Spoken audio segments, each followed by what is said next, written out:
खीरे को देखते हैं तो हमें ऐसा लगता है सिर्फ इसे सलाद में ही इस्तेमाल किया जा सकता है। बिल्कुल भी नहीं। आज हम जो रेसिपी बनाने वाले हैं, बच्चों का टिफ़िन हो, नाश्ता हो या आप ट्रैवलिंग कर रहे हैं 2 से 3 दिन, ये बिल्कुल भी ख़राब नहीं होता। आप स्टोर करके रख सकते हैं।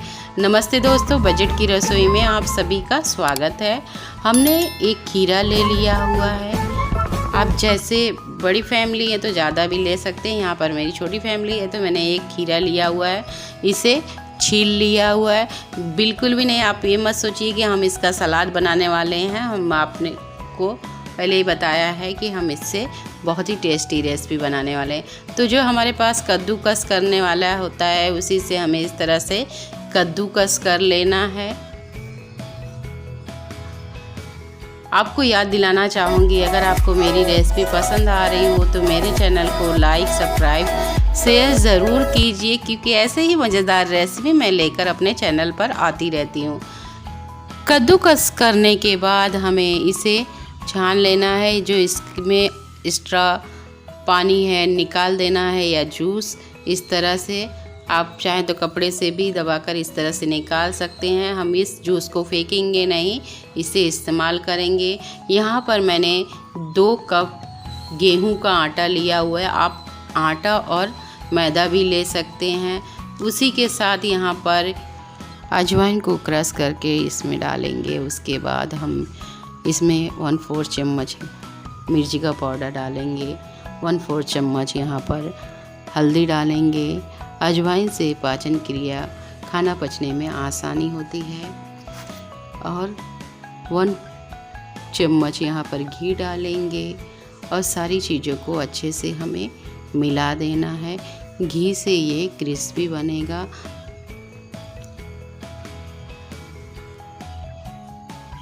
अच्छे से मोहन लगाने के बाद जब इस तरह से लड्डू फॉर्म में हमारा आटा बनने लगे, तब हमें इसमें खीरे का जो जूस लिया हुआ है उसे थोड़ा थोड़ा करके इसमें मिलाना है। ज़रूरत पड़े तो हमें इसमें पानी भी ऐड कर सकते हैं। हमारा आटा मल लिया हुआ है, इसे 10 मिनट के रेस्ट के लिए रखेंगे। हम नेक्स्ट प्रोसेस की तरफ चलेंगे। और ये हमने नमकीन ली हुई है। नमकीन की जगह आप कौन सी चीज़ इस्तेमाल कर सकते हैं, मैं आपको आगे बताऊंगी। उसे ग्राइंड करके ले लेना है। कढ़ाई लेना है। कढ़ाई में 1 चम्मच हमें तेल डालना है। 1/4 चम्मच जीरा डालना है। जब तड़क जाए तब इसमें हमें लहसुन डालना है। 2-3 कलियां। मिर्ची 2 हमने यहाँ पर कट करके डाल दी हुई है। साथ में हमने यहाँ पर प्याज डाला हुआ है। अगर आप ट्रैवलिंग के लिए बना रहे हैं तो प्याज को स्किप भी कर सकते हैं। जब प्याज अच्छे से ट्रांसपेरेंट हो जाए तब हमें इसमें मसाला ऐड करना है। मसाले में यहाँ पर सारी चीज़ें हैं डाली हुई हैं, तो हम इसमें गरम मसाला ऐड करेंगे और उसके बाद उसे अच्छे से हम पका लेंगे। जब अच्छे से मसाला पक जाए तब हमें इसमें कद्दूकस किया हुआ खीरा ऐड कर देना है और अच्छे से मसाले में मिला देना हुआ है।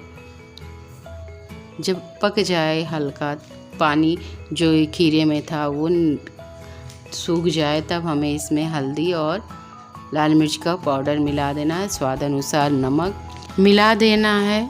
और उसके बाद हमें इसमें जो हमने नमकीन को ग्राइंड करके रखा था उसे ऐड कर देना है।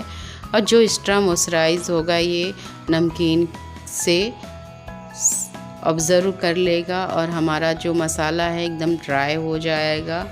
तो इस तरह से हमें इस मसाले को बना लेना है। नमकीन की जगह पर यहाँ पर भुना हुआ बेसन भी डाल सकते हैं, उससे भी काफ़ी अच्छा टेस्ट आता है।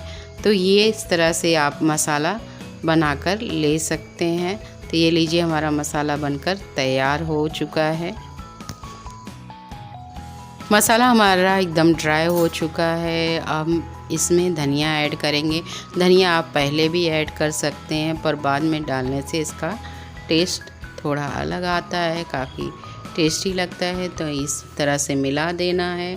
अब हमने जो आटा मल कर रखा था उसे थोड़ा सा एक बार और अच्छे से मलेंगे, इस तरह से, और लंबा करके हम इसमें गोल गोल चकई काट लेंगे इस तरह से। तो जितना बने आप अपने हिसाब से बना सकते हैं। तो हमें इस तरह से छोटे छोटे लोइयाँ बना लेनी है।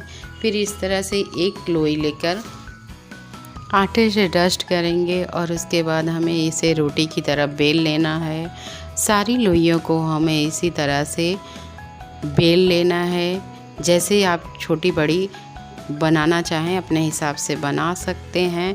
तो इस तरह से ये देखिए कितना बनाना आसान है। तो इस तरह से हमें सारी लोइयों को पूड़ी की साइज़ में बना लेना है।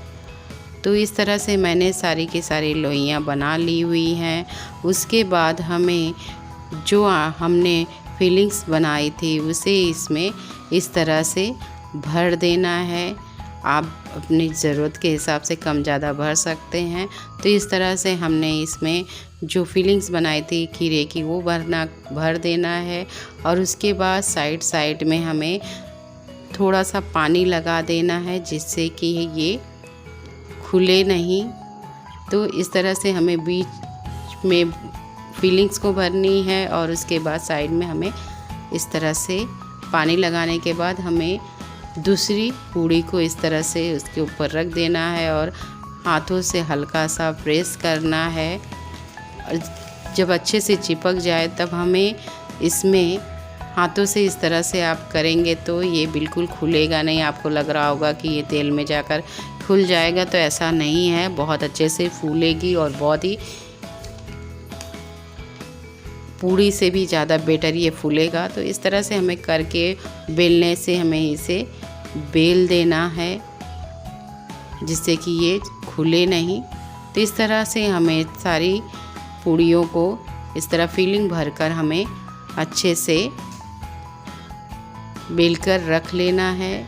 आप एक साथ बनाकर भी रख सकते हैं या आप एक बनाते जाएं और इस तरह से तेल में फ्राई करते जाएं। तो लेकिन एक बार आप बना लेंगे तो आपको बेलने की टेंशन नहीं रहेगा। दूसरा भी मैं आपको दिखा रही हूँ कि इसी तरह से हमें बना के रख लेना है। तो चलिए फटाफट हम गैस की तरफ चलते हैं। हमने कढ़ाई में पहले ही तेल गरम होने के लिए रख दिया था। तो तेल अच्छे से गरम हो गया है और उसके बाद हमें पूड़ी को इस तरह से डाल देना है। तेल अच्छा गरम होना चाहिए। जब एक तरफ अच्छे से ये फूलने लगे, ये देखिए किस तरह से ये बहुत ही अच्छे से, जैसे हम नॉर्मल पूड़ियाँ बनाते हैं फूलती है, उसी तरह से ये देखिए हमारी पूड़ी फूली हुई है। तो इस तरह से जब एक तरफ अच्छे से फूल जाए तब हमें इसे पलटी करना है। उससे पहले हमें इसे पलटी बिल्कुल नहीं करना है। इसको मीडियम आंच पर ही हमें फ्राई करना है। और ये लीजिए देख रहे हैं कितना क्रिस्पी लग रहा है। एकदम एक तरफ से हो जाए तब हमें दूसरी तरफ टच करना है। और उसके बाद ये अच्छे से फ्राई हो गया है। अब इसे निकाल देंगे। इसी तरह से हमें दूसरा पूड़ी इसमें डालना है और जब एक तरफ हो जाए तब दूसरी तरफ हमें पलटी करना है। गैस की फ्लेम को मीडियम ही रखना है। इस तरह से हमें सारी पूड़ियाँ फ्राई कर लेनी है।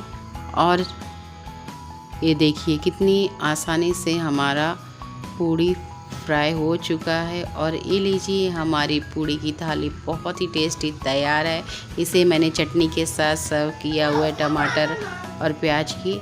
आप चाहें तो इसकी रेसिपी मेरे चैनल पर है, आप विज़िट कर सकते हैं। ये देखिए कितनी क्रिस्पी कुरकुरी बनी हुई है।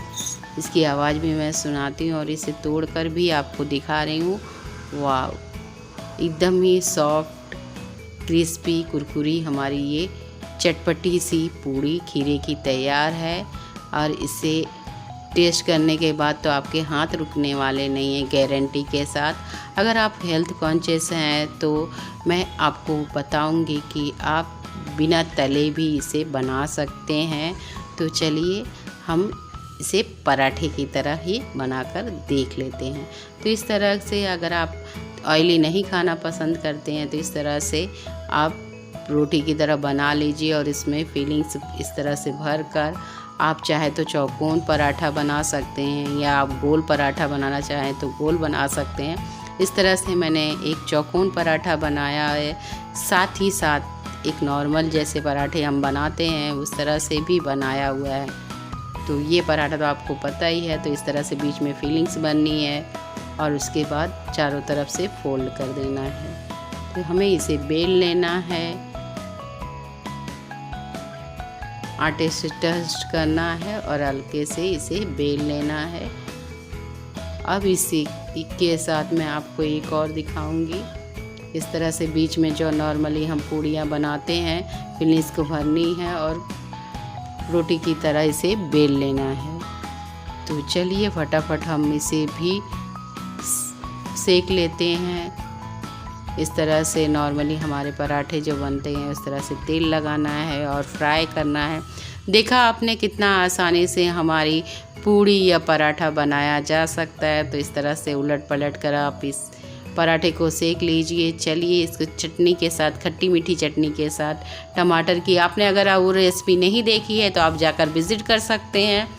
और इसे मैंने थोड़े खीरे के साथ डेकोरेट किया हुआ है। आपको मेरी ये रेसिपी कैसी लगी प्लीज़ कमेंट करें। आपको मेरी रेसिपी पसंद आ रही हो तो मेरे चैनल को लाइक, सब्सक्राइब, शेयर ज़रूर कीजिए। और गारंटी के साथ कहती हूँ कि अगर आपने इसे बनाया तो आप हफ्ते में 2 बार तो इस पराठे और पूड़ी को ज़रूर बनाएंगे। आई होप आपको मेरी रेसिपी पसंद आ रही होगी। पसंद आए तो मेरे चैनल को लाइक, सब्सक्राइब, शेयर ज़रूर कीजिए। मिलते हैं अपनी एक झटपट सी नई रेसिपी के साथ।